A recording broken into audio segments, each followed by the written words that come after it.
En cuanto se publica un vídeo informativo como este, siempre aparece la misma pregunta que lleva siglos girando por ahí. ¿Cuánto mide realmente el pene promedio en distintos países del mundo? Hoy voy a contarte un ranking, comparado de 20 países, desde el promedio más pequeño hasta el más grande, y voy a hacerlo de forma clara, directa y sin caer en exageraciones virales. Esto es información recopilada de estudios médicos y encuestas antropométricas que suelen usarse en investigación pública. Por eso, antes de seguir, te recuerdo que es un vídeo explicativo, no un sustituto del material científico original. Y ya que estamos, si te gusta este tipo de contenido, dale like, suscríbete y activa la campanita para recibir notificaciones cuando se publique un nuevo vídeo, porque así puedo seguir preparando material de calidad. Siempre que se habla del tamaño medio, se mezclan mitos con datos. Hay quien cree que su país está arriba en el ranking solo por orgullo cultural, y otros piensan que la media mundial es mucho mayor de lo que muestran los estudios. A mí siempre me ha fascinado esa mezcla de biología y percepción social, porque demuestra cuánto se exagera algo que en realidad es perfectamente medible. Pero vamos al ranking, empezando por los promedios más pequeños. Según recopilaciones científicas recientes, que combinan medidas en erección, tomadas en consultas de urología. En el puesto 20 aparece Camboya con un promedio que ronda cifras habituales en el sudeste asiático. Aquí siempre me llama la atención cómo la fauna humana adopta patrones biológicos regionales, al igual que ocurre con la estatura o la complexión corporal. El clima, la genética y ciertas adaptaciones históricas han influido en la morfología general, no solo en la altura o la musculatura, sino también en este tipo de medidas. En el puesto 19 está Tailandia, con un promedio superior al de su vecino camboyano, aunque igualmente dentro del rango asiático más reducido. Es curioso porque si comparas las tallas medias de ropa interior masculina entre ambos países, verás que efectivamente coinciden con lo que muestran las investigaciones médicas. La industria textil no utiliza rumores, sino estadísticas reales de sus mercados. El puesto 18 lo ocupa Vietnam, que suele aparecer siempre en la parte baja del ranking mundial. Lo interesante aquí es que el país ha experimentado un aumento significativo de estatura en las últimas 2 generaciones, sin que esto haya modificado tanto la misma media en esta medida. Esto se suele usar como ejemplo en biología humana para explicar que el crecimiento longitudinal del cuerpo responde a factores ambientales, mientras que el desarrollo genital está más ligado a la genética. Pasamos al puesto 17 con Bangladesh, que presenta un promedio similar al de sus vecinos. Lo llamativo es que dentro del mismo país hay variaciones según región que tienen que ver con diferencias étnicas internas. En antropología física, esto se describe como microvariación poblacional y es un fenómeno común en naciones, con gran diversidad interna. En el puesto 16 tenemos a India, con un promedio algo mayor R. Este país siempre aparece en los debates por su enorme población y la cantidad de datos disponibles, aunque también por la cantidad de mitos extendidos. Cada vez que reviso estudios realizados en hospitales indios, me sorprende la consistencia entre regiones, lo cual demuestra que las ideas populares poco tienen que ver con la realidad. Puesto 15 para China, que históricamente ha sido uno de los países más estudiados a nivel antropométrico por su población gigantesca y su importancia en investigación biomédica. Su promedio se acerca ya a la media mundial, aunque todavía se sitúa por debajo del promedio europeo. Lo interesante es que la distribución estadística en China suele ser muy uniforme, sin esos picos extremos que aparecen en otros países. En el puesto 14 entra Japón. A mucha gente espera que Japón aparezca más abajo, porque se ha convertido en un meme internacional. Pero la realidad es que sus datos médicos lo sitúan justo en la gama baja global, sin caer en exageraciones. Japón es un buen ejemplo de cómo la percepción cultural global puede distorsionar datos reales hasta convertirlos en chiste. Llegamos al puesto 13 con Singapur.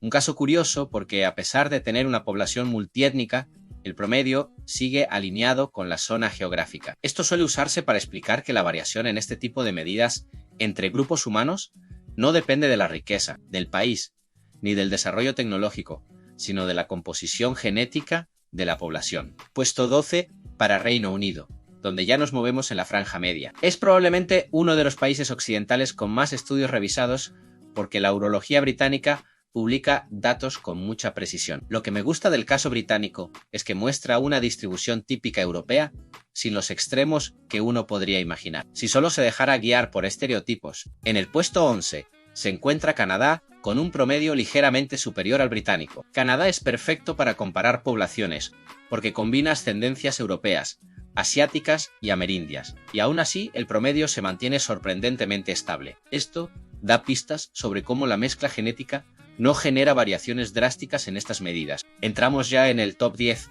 con España, que suele situarse en la zona media alta. Cada vez que reviso datos españoles me hace gracia una cosa. Los estudios publicados suelen ser más conservadores que las encuestas populares que circulan en Internet. Por eso conviene insistir en que aquí no hablamos de percepciones, sino de medidas verificadas en clínicas. Y hablando de percepciones, si este tipo de contenido te aporta algo, dale like, suscríbete y activa la campanita para recibir notificaciones cuando se publique un nuevo vídeo, que ayuda muchísimo a seguir creando material con investigación detrás. En el puesto 9 aparece Francia con cifras muy similares a las españolas, aunque ligeramente superiores, según la mayoría de recopilaciones. Francia destaca por tener muchos estudios propios que además discriminan por región, lo que ofrece una base estadística más rica. Siempre digo que Francia es el paraíso para quienes disfrutan, comparando datos porque sus informes son extremadamente detallados. El puesto 8 lo ocupa Alemania con un promedio claramente en la franja alta europea. Lo interesante de Alemania es la enorme diversidad genética debido a siglos de migraciones internas y externas, lo que convierte a este país en un microcosmos poblacional casi perfecto para estudios comparativos. En el puesto 7 está Italia, que tradicionalmente aparece en la zona alta europea. Según investigaciones revisadas, es un país fascinante desde el punto de vista antropológico por la variedad genética entre el norte y el sur. Y aún así, sus promedios no muestran diferencias enormes. Esto suele sorprender a quien espera contrastes marcados dentro del mismo país. En el puesto 6 tenemos a Australia, que ofrece datos bastante consistentes con su ascendencia mayoritariamente europea, aunque con una distribución más amplia que la media. Australia es interesante porque combina poblaciones de orígenes muy distintos, y aún así la media se mantiene muy estable alrededor de los valores altos globales. En el puesto 5 entramos ya en territorios donde el promedio empieza a destacar de forma clara. Aquí aparece Países Bajos, que siempre se mueve en la parte alta de las listas. Lo más curioso es que los neerlandeses son también de los pueblos más altos del mundo, y suele surgir la pregunta de si existe relación entre estatura y longitud peneana. Los estudios serios coinciden en que no hay correlación significativa, pero la coincidencia cultural ha alimentado mitos durante décadas. Aún así, es interesante observar cómo ciertos parámetros físicos se convierten casi en marca nacional cuando se repiten generación tras generación. El puesto 4 está ocupado por Noruega, que pertenece a ese grupo de países nórdicos, cuya media se sitúa por encima del promedio mundial con bastante claridad. En Noruega se han hecho estudios con muestras pequeñas, pero bien medidas, que suelen coincidir con los datos recopilados por organismos internacionales. Lo que me gusta del caso noruego es que siempre se usa para desmontar la idea de que el frío afecta negativamente al desarrollo genital. No funciona así la biología, pero el chiste ya es mundial. Subimos al puesto 3 y aquí entra Brasil, que representa uno de los casos más estudiados de toda Latinoamérica. Brasil es una mezcla gigantesca de ascendencias europeas, africanas e indígenas, y esa combinación produce una distribución estadística particular con una media bastante alta. Me parece un ejemplo perfecto para mostrar que la genética compartida entre varios continentes puede generar patrones muy distintos a los europeos o asiáticos tradicionales. Cuando se analizan esos datos, también se aprecia cómo el tamaño promedio en Brasil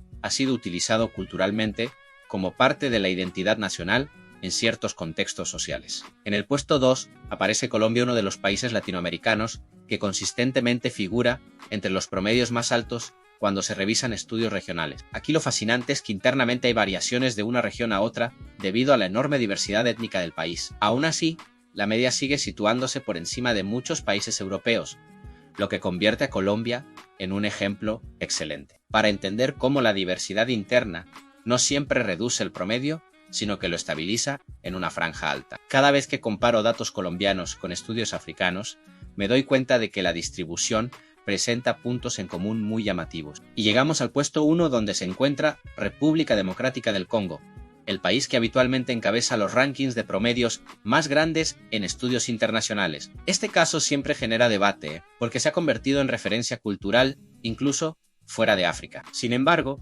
los estudios serios coinciden en que su media es estadísticamente más alta que la de cualquier grupo poblacional europeo o asiático. Cuando se analizan los factores explicativos, aparece de nuevo el tema de la genética y la variabilidad étnica interna. África Central ha sido históricamente una región con una diversidad genética enorme, y eso se refleja también en la anatomía humana. Ahora bien, es importante recordar que un ranking como este explica medias, no casos individuales. A mí me parece fundamental decirlo porque hay quien interpreta estas listas como si fuesen competiciones, cuando en realidad describen tendencias poblacionales. Un país puede tener un promedio alto, pero eso no implica que todas las personas entren en ese rango. Por eso en urología se insiste tanto en que la percepción individual suele estar distorsionada por ideas sociales poco realistas. Cuando se mira el ranking completo desde Camboya hasta la República Democrática del Congo, se observa una progresión geográfica que tiene sentido biológico. Las medias más bajas suelen concentrarse en Asia Oriental y el sudeste asiático, mientras que las más altas suelen aparecer en América del Sur y África Central. Europa, por su parte, queda en la franja media alta, salvo excepciones nórdicas o centroeuropeas. Esta tendencia no es aleatoria, responde a miles de años de evolución genética y separación de poblaciones que desarrollaron características propias. Igual que ocurre con la pigmentación de la piel, la estatura o incluso la forma de ciertos rasgos faciales. Uno de los aspectos que más interés genera es la pregunta de si estos promedios influyen en la autoestima masculina. La respuesta corta es sí en muchos casos, pero la explicación es más compleja. La percepción del tamaño está muy influenciada por la exposición a pornografía, por las comparaciones sociales y por la ausencia de educación sexual realista. A veces me sorprende ver cómo personas que están exactamente dentro de la media mundial piensan que tienen un tamaño insuficiente solo porque su referencia es completamente irreal. Es uno de los ejemplos más claros de cómo la cultura moldea la percepción del propio cuerpo. Otro punto interesante es que los estudios médicos serios suelen distinguir entre longitud en reposo y longitud en erección. Esto es clave porque hay países donde la diferencia entre una y otra medida es mayor que en otros. Se suele hablar del fenómeno conocido como Shower versus Grover persona, cuya medida en reposo parece mayor, pero cuyo aumento en erección es menor y viceversa. Este matiz cambia completamente la interpretación de los datos cuando no se explican bien. En un vídeo informativo merece la pena subrayarlo, porque da contexto y desmonta comparaciones que no tienen sentido. También conviene recordar que el tamaño promedio mundial se sitúa en una cifra muy concreta aceptada por la comunidad médica internacional. La mayoría de países están muy cerca de esa media con variaciones de 1 o 2 centímetros en cualquier dirección. Cuando uno ve un ranking, puede pensar que las diferencias son enormes, pero no es así en términos prácticos. A nivel clínico lo importante no es la comparación, sino que el individuo esté dentro de un rango saludable que incluya funcionalidad normal. Ese matiz debería aparecer siempre en cualquier contenido que aspire a aportar valor real y evitar el sensacionalismo. Lo que más me ha llamado siempre la atención al analizar estos rankings es lo profundamente culturales que se vuelven. Un dato que debería ser puramente biológico se convierte en motivo de orgullo nacional.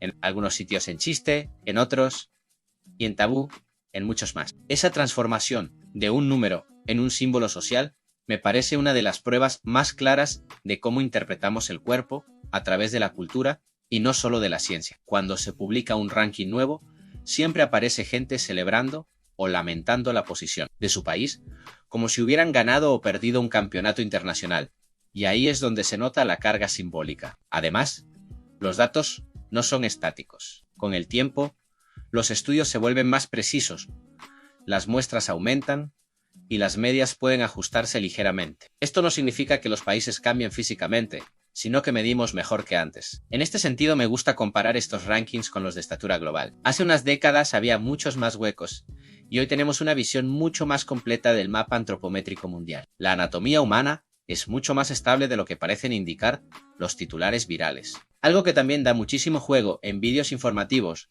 es comparar estos datos con otros parámetros físicos. Por ejemplo, la estatura, la masa muscular o incluso ciertos rasgos morfológicos. Aunque no exista correlación directa, resulta interesante explicar por qué muchas personas creen que sí han parte del problema. Viene de la tendencia humana a buscar patrones donde no los hay y de asociar atributos físicos a percepciones sociales. Es un tema que da para horas de conversación y ayuda a entender que la ciencia no siempre coincide con la intuición. Y por supuesto, todo esto debe entenderse como información general no como material médico individualizado. Haría falta repetirlo en cada vídeo, porque las redes están llenas de comparaciones que no se basan en datos, sino en expectativas culturales. Por eso, si este contenido te ha sido útil, recuerda que puedes apoyar el canal dando like, suscribiéndote y activando la campanita para recibir notificaciones cuando se publique un nuevo vídeo. Esa interacción permite seguir creando guiones con investigación real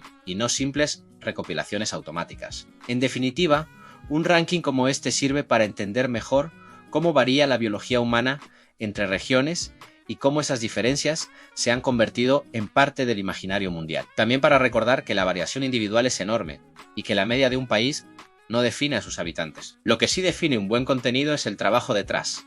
Por eso siempre intento añadir análisis, comparaciones y contexto para que el espectador salga del vídeo sabiendo algo nuevo y no simplemente repitiendo datos sueltos. Al final, eso es lo que diferencia un vídeo con valor de un contenido automatizado, y es lo que hace que investigar merezca la pena.